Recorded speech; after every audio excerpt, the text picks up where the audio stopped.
જય શ્રી સ્વામિનારાયણ। 21 તારીખે અમે જે રામેશ્વરમ તીર્થના દર્શન કર્યા એનો ત્રીજો પાઠ આજે તમને બતાવવામાં આવે છે। તો એનો ત્રીજો પાઠ, એની અંદર રામેશ્વરમ તીર્થનું ધબકતું હૃદય એવા રામેશ્વર મહાદેવની કથા આવનાર છે।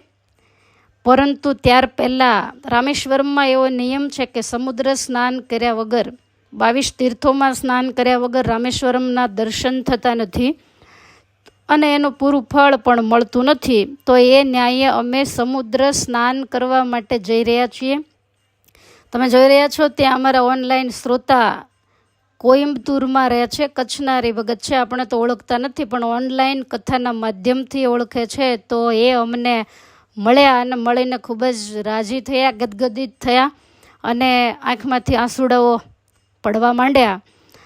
કારણ કે ઓનલાઈન તીર્થયાત્રા પણ જોતા હોય, કથા પણ સાંભળતા હોય એટલે સહજ છે કે એમને ભાવ હોય।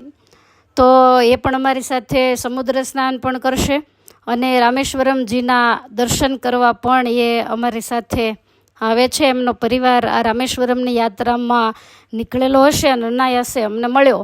તો અત્યારે અમે મંદિરની બાજુમાં જ જે સમુદ્ર ઘૂઘવાટા કરી રહ્યો છે તો એની અંદર અમે કાયદેસરનું સ્નાન કરી રહ્યા છીએ। 11મું જ્યોતિર્લિંગ અને ભારત વર્ષનો પવિત્ર 4 ધામ માયલું દક્ષિણ છેડે રહેલો એક ધામ રામેશ્વર, તો એનો આ પવિત્ર સમુદ્ર તમને દેખાઈ રહ્યો છે।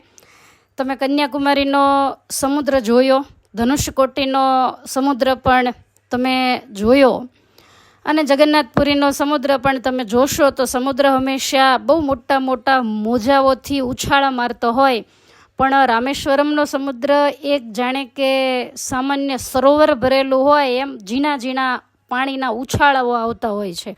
ગમે એટલા ઊંડાણમાં આપણે જઈએ પણ છતાંય આપણને જરાય બીક લાગે નહીં એવો આ રામેશ્વરમનો સમુદ્ર છે।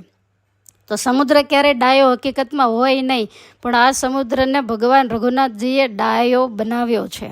3 દિવસ સુધી ભગવાને મંત્રણાઓ કરી અને બધાયના કહેવાથી ભગવાન દર્ભશૈયામાં 3 દિવસ સુધી બેઠા અને સમુદ્રને વિનંતી કરી કે અમને તમે કાંઈ પણ લંકામાં જવા માટેનો રસ્તો બતાવો।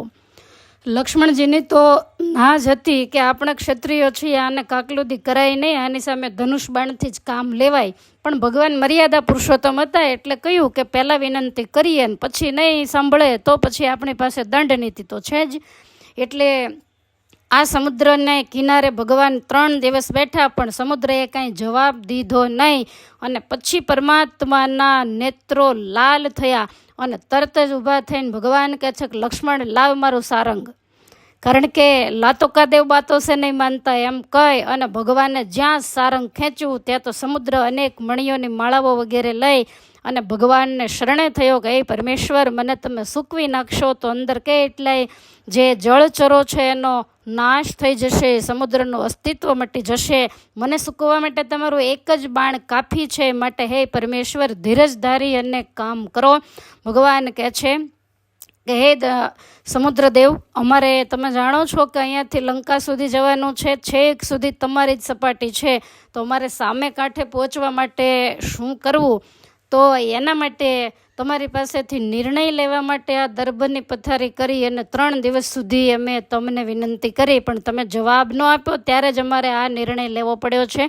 ક્ષત્રિયનું બાણ એક વખત ચડે તો એ પાછું ક્યારેય ઉતરે નહીં અને છેવટે સમુદ્રના અને ઋષિમુનિઓના કહેવાથી લંકાના દક્ષિણ છેડે એ બાણને ભગવાને છોડતા ઘણા કસૂરોનો નાશ કરેલો અને ત્યાર પછી સમુદ્રએ સેતુ બાંધવાની વાત ભગવાનને બતાવેલી અને પરમાત્માએ સેતુ બાંધેલો। તો જ્યારથી ભગવાને ધનુષ તાક્યું ત્યારથી આરંભી અને ડરેલો સમુદ્ર છે એ વધારે પડતા મોજા ઉછાળતો નથી। ભગવાન મર્યાદા પુરુષોત્તમના જીવનમાં ગમે એટલા ઝંઝાવાતો આવ્યા પણ છતાં એનું જીવન કાયમને માટે ધીર, ગંભીર અને શાંત રહ્યું છે। તો એવી જ રીતે પરમાત્માએ જ્યારે બાણ ચડાવ્યું ત્યારથી આરંભી અને આ રામેશ્વરમનો જે સમુદ્ર છે એ પણ આપણને એકદમ શાંત અને ગંભીર દેખાઈ રહ્યો છે। તમે જોઈ શકો છો કે અમે ઘણા બધા ઊંડા જઈ અને સમુદ્રની અંદર સ્નાન કરી રહ્યા છીએ। છતાંય પણ એની સપાટી પણ એક સરખી છે. અંદર સરસ મજાની ઝીણી માટી છે, કોઈ પણ પ્રકારના ખાડા ટેકરા વગેરે નથી. એટલે ગળા સુધીના પાણીમાં જઈ અને કોઈ પણ વ્યક્તિ ઊભી રહે તોય પણ સમુદ્રમાં ડર લાગે નહીં. બાકી બીજા સમુદ્રોની અંદર એક જ મોજું આવે તો બધાને 2-3 ગલોટિયા ખવડાવી દે, એ બધાને આપણને અનુભવ છે. પણ આ પવિત્ર રામેશ્વરમનો સમુદ્ર છે. સર્વાવતારી આરાધ્ય ઇષ્ટદેવ ભગવાન શ્રી સ્વામિનારાયણ મહાપ્રભુ વન વિચરણ કરતાં કરતાં જ્યારે રામેશ્વરમ પધારેલા ત્યારે આ સ્થાનમાં પરમાત્માએ 2 મહિના સુધી સ્નાન કરેલું છે. ભગવાન 2 મહિના રોકાયા છે. રોજ રામેશ્વરજીના દર્શન કરવા માટે જતા અને ઘણી વખત તો ભગવાન વાણમાં બેસી અને સમુદ્રનો નજારો એને નિહાળવા માટે પણ જતા. વાણની અંદર જે કોઈ હોય અને ભગવાન પોતાના સ્વરૂપનું જ્ઞાન આપીને એને મોક્ષનો માર્ગ બતાવતા. તો આ સાગરને કિનારે ભગવાન શ્રી હરિ 2 મહિના સુધી રહ્યા છે અને સ્નાન પણ કર્યું છે. અનેક મુમુક્ષુ આત્માઓને ભગવાને પાપના માર્ગેથી પાછા વાળી અને સાચો મોક્ષનો માર્ગ એને બતાવેલો છે. તો સોનામાં સુગંધ ભળે એમ કરોડોની સંખ્યામાં ભાવિક આસ્તિક ભક્તો પણ આની અંદર સ્નાન કરી અને પવિત્ર થયેલા છે. તો એ પણ પ્રસાદીનો અને ભગવાન શ્રી હરિએ પણ સ્નાન કરેલું છે. ભગવાન રઘુનાથજી જ્યારે પધાર્યા ત્યારે એમણે પણ સ્નાન કરેલું છે. અને આપણે જાણીએ છીએ કે બલરામજી મહારાજને બ્રહ્મ હત્યા લાગી ત્યારે એણે 68 તીર્થોમાં સ્નાન કરેલું. તો એ પણ આ સ્થાનની અંદર આવી પવિત્ર થવા માટે આ સમુદ્રમાં ભગવાન શ્રી કૃષ્ણના જ્યેષ્ઠ બંધુ બલરામજી મહારાજ તો એમણે પણ સ્નાન કરેલું છે.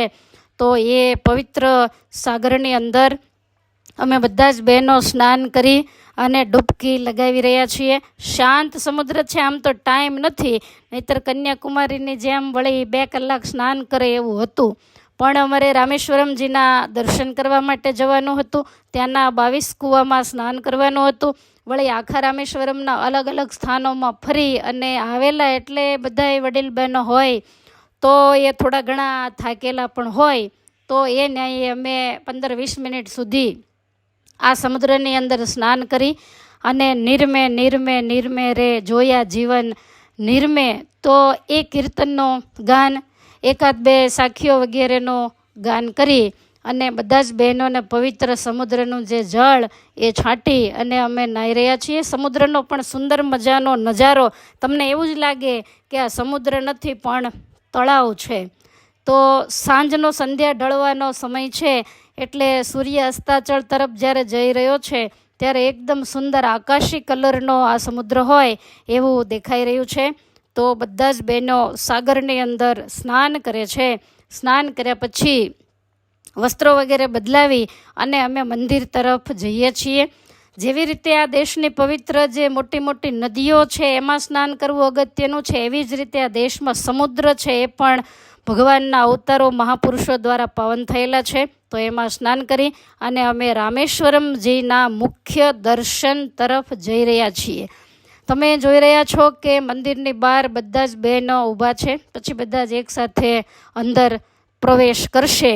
કારણ કે રામેશ્વરમજીનું મંદિર ખૂબ જ મોટું હોય, એની અંદર ઘણું બધું ચાલવું પડે છે.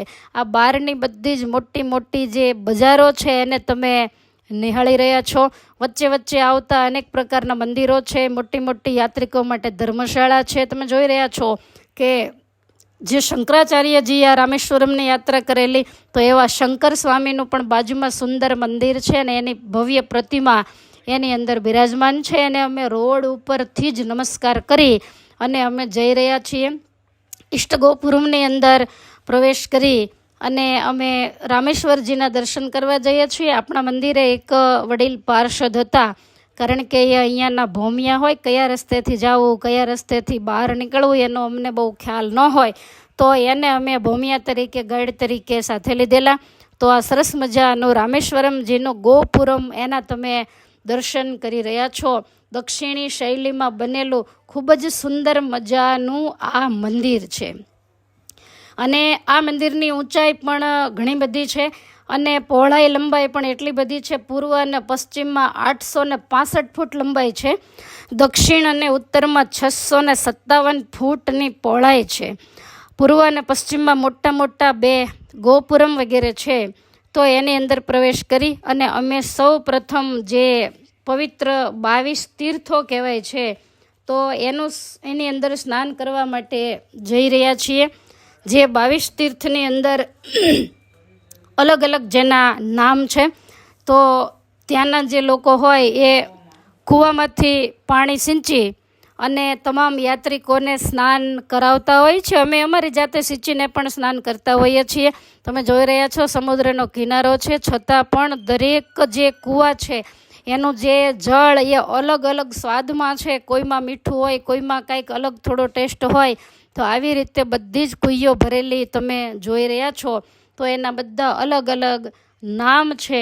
કોઈને મહાલક્ષ્મી તીર્થ કહેવામાં આવે, કોઈ સાવિત્રી તીર્થ છે, કોઈ ગંધમાદન તીર્થ છે, ત્યાર પછી કલાક્ષ તીર્થ છે, નલ તીર્થ છે, ત્યાર પછી નીલ, આવા અલગ અલગ ગાયત્રી તીર્થ, સાવિત્રી તીર્થ, સરસ્વતી તીર્થ, ચક્ર તીર્થ, સેતુમાધવ તીર્થ, પછી ગવઈ તીર્થ, ગંધમાદન, પાપ વિમોચન, સૂર્યચંદ્ર, આવા ઘણા બધા જેના નામ છે. સર્વ તીર્થ કહેવાય. ગયા તીર્થ છે, યમુના તીર્થ છે, ગંગા તીર્થ છે અને છેલ્લું કોટી તીર્થ પણ છે. તો આ બધા કોઈ નાની કુઈઓ છે, કોઈ મોટા કુંડના સ્વરૂપમાં છે, કોઈ માપસરના કુંડના સ્વરૂપમાં છે. એટલું બધું ટ્રાફિક દેખાતું નથી અને આજુબાજુમાં સરસ મજાના સ્તંભો એને પણ તમે જોઈ રહ્યા છો. તો આ બધા જ તીર્થોની અંદર અમે સ્નાન કરી રહ્યા છીએ, જેના પણ તમે દર્શન કરી રહ્યા છો. તો આપણને સહેજે શંકા થાય કે સમુદ્રને કિનારા એટલા બધા 22 કૂવા છે ના. તો એનો ઇતિહાસ તમને હું ટૂંકમાં સમજાવું છું કે ભગવાન રઘુનાથજી જ્યારે લંકા જવા માટે રામેશ્વરમ પધાર્યા ત્યારે તો એનું રામેશ્વરમ નામ પણ કદાચ નહોતું. માત્ર ને માત્ર એ સમુદ્રનો કિનારો જ હતો. એટલે એના પહોળાપટની અંદર પર્વતોની કંદરાઓમાં પરમાત્માએ સેના સહિત પડાવ નાખ્યો હશે. અને ભગવાનને જ્યારે જવાનું થયું, વિભીષણ શરણે આવ્યા, એણે લંકાની તમામ વ્યૂહરચના એ બતાવી દીધી. કાંઈક હનુમાનજી મહારાજ પણ બધું રાત્રે જોઈને આવેલા. એટલે કેવી રીતે લંકા ઉપર આક્રમણ કરવું, કેટલા એના દરવાજા, આ તે બધી જ જાણ બાતમી ભગવાનને મળી ચૂકેલી. પરમાત્માએ વિચાર કર્યો કે આવું સરસ અવતાર કાર્યનો જે મુખ્ય હેતુ છે એને પાર પાડવા માટે જ્યારે અહીંયાથી પુનિત પગલાઓ મારે માંડવાના છે તો એના માટે કંઈક કરવું જોઈએ એવું વિચારી અને ભગવાને તમામ વાનરદળને એવું કહ્યું કે મારે અહીંયા મહાદેવજીની સ્થાપના કરવી છે. તો એ મહાદેવજીની સ્થાપના કરવા માટે મહાદેવજીને જ્યારે લિંગને પધરાવે, જે કથા હું તમને આગળ કહેવાની જ છું, પણ એ જ્યારે લિંગને પધરાવે ત્યારે આપણે જાણીએ છીએ કે લિંગમાંથી અભિષેક પણ કરવો પડે. એટલે એક સમુદ્ર તો બાજુમાં હતો જ, તો એમાંથી તો જળ લાવી અને ભગવાને અભિષેક કર્યો. પણ સ્વયં પરમેશ્વર પોતે શિવજીની સ્થાપના કરી અને એના ઉપર અભિષેક કરીને પૂજન કરવાના છે એની ખબર આ દેશના તમામ પવિત્ર તીર્થોને પડી. એટલે તીર્થોને મનમાં એમ થયું કે આપણને આ લાભ મળે તો સારું. ભગવાન અંતર્યામી છે. તમામ તીર્થોનું પરમાત્માએ આ સ્થાનની અંદર આવાહન કર્યું અને તમામ તીર્થો જળના ગળાઓ વગેરે લઈ અને રામેશ્વરમની અંદર આવ્યા અને ભગવાનને એ ગળાઓ આપ્યા. એ મૂર્તિમાન તીર્થોએ આપેલા જળથી ભગવાને રામેશ્વરમજીનો અભિષેક કર્યો અને ત્યાર પછી બધા તીર્થો હાથ જોડીને ઊભેલા. એટલે પરમાત્માએ એવું કહ્યું કે અમારા પધરાવેલા રામેશ્વરમજી યાવત ચંદ્ર દીવા કરો અહીંયા જ નિવાસ કરીને રહેવાના છે. આગળ ઉપર જતાં એમની કીર્તિ દિગંતની અંદર વ્યાપી જશે અને કરોડોની સંખ્યામાં ભાવિક ભક્તો દર્શન કરવા માટે આવશે. તો તમે અલગ અલગ સ્થાનમાં બધા તીર્થો રહ્યો છો, ત્યાં બધા ભક્તો કેવી રીતે પહોંચે? માટે તમારા પવિત્ર જળથી મેં મહાદેવજીનો અભિષેક કર્યો છે, તો એની સાક્ષી માટે તમે અહીંયા જ બધાએ નિવાસ કરીને રહ્યો. અને પરમાત્માના કહેવાથી આ તમામ જે તીર્થો છે એ કોઈ કૂવાના રૂપમાં, તો કોઈ નાની કુઈ અથવા તો કુંડ વગેરેના રૂપમાં અહીંયા નિવાસ કરીને રહ્યા. 21 લાખ વર્ષથી આ તીર્થો અહીંયા નિવાસ કરીને રહ્યા છે. તો એ દરેક અલગ અલગ તીર્થોનો અલગ અલગ મહિમા માનવામાં આવે છે. ચંદ્ર તીર્થ, યમુના તીર્થ વગેરે છે તો એવું કહેવામાં આવે છે કે આ તીર્થમાં જે સ્નાન કરે તો એને તાવનો રોગ હોય, પછી શીતળાનો રોગ હોય અથવા તો મગજનું અસ્થિરપણું હોય તો એમાંથી એ જીવાત્મા જરૂરથી મુક્તિ મેળવે છે આ કુંડનું જળ એનાથી સ્નાન કરવાથી. તો એવી રીતે ઘણા બધા જે તીર્થો છે એ બધાની અલગ અલગ એનો મહિમા સમજવામાં આવે છે અને અલગ અલગ સ્થાનની અંદર અલગ અલગ તીર્થો આમ ગણીએ તો તમે જોઈ રહ્યા છો કે આ તો ખાલી બતાવ્યું છે, બધા એકસાથે પણ એવી રીતે નથી. મંદિરની જ્યારે પરિક્રમા કરીએ ત્યાં સરસ રીતે એરા વગેરે બતાવેલા હોય કે અહીંયાથી અહીંયા જવાય, અહીંયાથી અહીંયા જવાય વગેરે વગેરે. તો એક જગ્યાએ સ્નાન કરીને વળી પાછા અલગ નંબર આપેલો હોય તો એ જગ્યાએ જઈને સ્નાન કરીએ ત્યાં બાલદી વગેરે બધું તૈયાર જ હોય અને એટલું બધું પાણી ઊંડું પણ હોતું નથી. એટલે ત્યાં જઈ પાણી સિંચી અને જલ્દી બધાએ સ્નાન કરી, કોઈ અડધી ડોલ, કોઈ આખી, કોઈ એક ડોલમાં વળી 4-5 જણા પણ સ્નાન કરી લે. તો એવો અહીંયાનો નિયમ છે. એટલે તમને આમ પણ મંદિરનું જે આખું પરિસર છે ને એ પણ ભીનું જ દેખાશે. કારણ કે 22 કૂવામાં સ્નાન કરે ત્યાં સુધી બધાય ફરતા હોય એટલે ભીનું હોય. તો પછી 22 કૂવાની અંદર સ્નાન કર્યા પછી મંદિરની અંદર વસ્ત્ર કોરા કરી અને પ્રવેશવાનો નિયમ છે. તો આ મંદિરનો જે અંદરનો ભાગ છે એ તમે પ્રદક્ષિણાનો ભાગ એને તમે જોઈ રહ્યા છો. તો અલગ અલગ 1200 જેની અંદર થાંભલાઓ છે અને 30 ફૂટ સુધી જેની ઊંચાઈ છે. અનેક પ્રકારના સુંદર ચિત્રકલાના નમૂનાઓ એની બનાવટથી આ સૌંદર્યમય મંદિર એની રચના કરવામાં આવી છે. અને સ્તંભ તો દક્ષિણ ભારતમાં બધે જ આટલા ઊંચા અને પહોળા આપણને જોવા મળે છે. તો અત્યારે તમે જોઈ રહ્યા છો. આમ તો જે મુખ્ય લિંગ વગેરેમાં કાંઈ કેમેરો વગેરે હોતા નથી એટલે એના ખાસ તમને લાઈવ દર્શન નહીં થાય, છતાંય ઓનલાઈનના માધ્યમથી દર્શન કરાવીશું. તો વસ્ત્રને કોરા કરી અને અમે પ્રદક્ષિણાના ભાગમાં ચાલતા જઈ રહ્યા છીએ. વચ્ચે પણ બીજા ઘણા મંદિરો આવતા હોય, નાના બધા દેવો બિરાજતા હોય.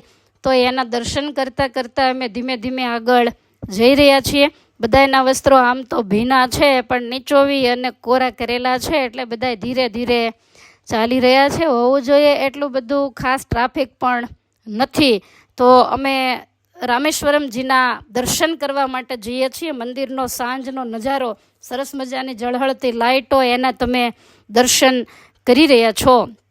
તો આ પવિત્ર રામેશ્વરમ ધામ જેની અંદર આપણે ચાલીને થાકી જઈએ ને તોય છેડો ન આવે. આપણને એમ થાય કે પૂર્વના રાજા મહારાજાઓને ભગવાન ઉપર કેવો ભક્તિભાવ અને ભરોસો હશે કે જેણે એ વખતે કરોડો રૂપિયા ખર્ચીને આવા સરસ મજાના મંદિરો બાંધ્યા છે. અત્યારે તમે જોઈ રહ્યા છો કે આ મંદિરની અંદર નંદીશ્વર ખૂબ જ મોટા છે. બધે નંદીશ્વર તમે જોયા હશે પણ આની જીભ બહાર લટકી રહી છે એ તમે જોઈ રહ્યા છો. તો જે આ નંદીશ્વર છે એ 22 ફૂટ લાંબા, 12 ફૂટ પહોળા અને 17 ફૂટની જેની ઊંચાઈ છે.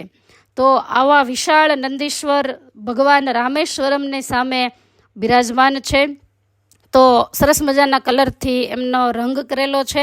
એની સામે જ તમે જે લિંગ નિહાળી રહ્યા છો એ ભગવાન રામેશ્વરમજીની લિંગ, ઓરિજિનલ લિંગ છે. પણ એના ઉપર સોના ચાંદીના ખોળાઓ લગાવવામાં આવે, રુદ્રાક્ષની માળાઓ અથવા તો ઇતર પુષ્પમાળાઓથી એને શૃંગાર કરવામાં આવ્યો છે. આ તમે ઓરિજિનલ લિંગના દર્શન કરી રહ્યા છો. ભગવાન રઘુનાથજીએ પોતાના જ હાથે પધરાવેલી આ લિંગ છે અને ભગવાને જ એનું નામ આપ્યું છે રામેશ્વરમ. એટલે કે રામે જેને પધરાવ્યા છે, રામના ઈશ્વર એટલે રામેશ્વર. સુંદર શૃંગાર તમે લિંગ ઉપર જોઈ રહ્યા છો. ચાંદીનું સુંદર ત્રિપુંડ એ પણ દર્શન આપી રહ્યું છે. ચંદન કુમકુમથી એમની પૂજા કરવામાં આવી છે. સુંદર મોગરા વગેરેના પુષ્પથી એને સજાવવામાં આવી છે. તો નિત્ય નવા આ રીતે દર્શન થતા હોય છે. અભિષેક પણ સતત દૂધ વગેરેથી, જળ વગેરેથી ચાલુ હોય છે. અમને તો બહુ સરસ મજાના અભિષેકના દર્શન થયેલા. આ જે તમે જોઈ રહ્યા છો એ 700 વર્ષ પહેલાં ભગવાન શંકરાચાર્યજીએ પધરાવેલા સ્ફટિક લિંગ છે, એકદમ તેજસ્વી, જેનો સવારમાં 1 કલાક માટે ભક્તોને દર્શન એના કરાવવામાં આવે છે. ત્યાર પછી દર્શન થતા નથી. સવારે 4 વાગ્યામાં સ્ફટિક લિંગના દર્શન માટે મંદિરમાં ખૂબ ભીડો થતો હોય છે. અને ત્યાર પછી જે તમે જોઈ રહ્યા છો એ એક નવી લિંગ છે જેને વિશ્વેશ્વર મહાદેવ કહેવામાં આવે છે. ભગવાનને જ્યારે સંકલ્પ થયો કે મારે અહીંયા શિવલિંગની સ્થાપના કરવી છે, ત્યારે ભગવાને હનુમાનજી મહારાજને આજ્ઞા કરી તમે કૈલાસ પર્વત ઉપર જઈને ત્યાંથી શિવલિંગ લઈ આવો. હનુમાનજી મહારાજ લેવા ગયા, પણ એમને થોડુંક મોડું થયું એટલે ભગવાને સમુદ્રની વાલુકાથી એક સરસ શિવલિંગ બનાવી અને એની પ્રતિષ્ઠા કરી દીધી. હનુમાનજી મહારાજ લિંગ લઈને આવ્યા, ભગવાનને કહે છે કે પ્રભુ તમે થોડી વાર રાહ ન જોઈ અને આ લિંગ તમે સ્થાપી દીધી, હવે આ મારી લાવેલી લિંગ. ભગવાન કહે છે કે આના અમે પાતાળિયા પાયા રોપ્યા, તમારાથી હટે તો હટાવો. હનુમાનજી મહારાજ પૂંછ સાથે બાંધીને હટાવવાનો પ્રયાસ કરે પણ એ હટ્યા નથી. અને એ વખતે હનુમાનજીએ કહ્યું કે હવે આ લિંગનું કેમ કરશું. અને ત્યારે ભગવાને એવું કીધેલું કે મેં પધરાવેલી જે લિંગ છે એ રામેશ્વરમ નામથી ઓળખાશે. તમે જે લિંગ લાવ્યા છો એને બાજુમાં જ મંદિરમાં હું પધરાવું છું, તો એ છે એ વિશ્વેશ્વર મહાદેવ તરીકે ઓળખાશે. તો આવી રીતે એ લિંગની અહીંયા સ્થાપના કરવામાં આવી છે. ત્યાર પછી ભગવાન જ્યારે લંકામાંથી પાછા આવ્યા ત્યારે સીતાજી સહિત ભગવાને રામેશ્વરમજીની પૂજા કરેલી છે. સુંદર મજાના અલગ અલગ ચિત્રો આ મંદિરની દિવાલો ઉપર બનાવવામાં આવ્યા છે, જે આપણને પરમાત્માની લીલાનો ખ્યાલ આપે છે. તો આવી રીતે અહીંયા 3 લિંગ રામેશ્વર મહાદેવ, વિશ્વેશ્વર મહાદેવ અને સ્ફટિક લિંગ જે શંકરાચાર્યજીએ પધરાવ્યા તે, તો 3 દર્શન આપે છે. તો આ બધાના દર્શન ખૂબ સારી રીતે અભિષેકના કરી અને અમે બજારોનો નજારો નિરખતા થકા અમારા ઉતારા તરફ જઈ રહ્યા છીએ. ઓટોના માધ્યમથી અમે બધે દર્શન કરી, સ્નાન વગેરે કરી અને ભીના જ કપડે બધા જ ઉતારે આવ્યા છીએ. તો આ રામેશ્વરમની પવિત્ર બજારો એને તમે નિરખી રહ્યા છો. તો આવી રીતે દક્ષિણ ભારતનું પવિત્ર યાત્રાધામ, 4 ધામમાંનું એક ધામ રામેશ્વરમ, એના તમને દર્શન કરાવ્યા. ભાવથી બધાઈને જય સ્વામિનારાયણ.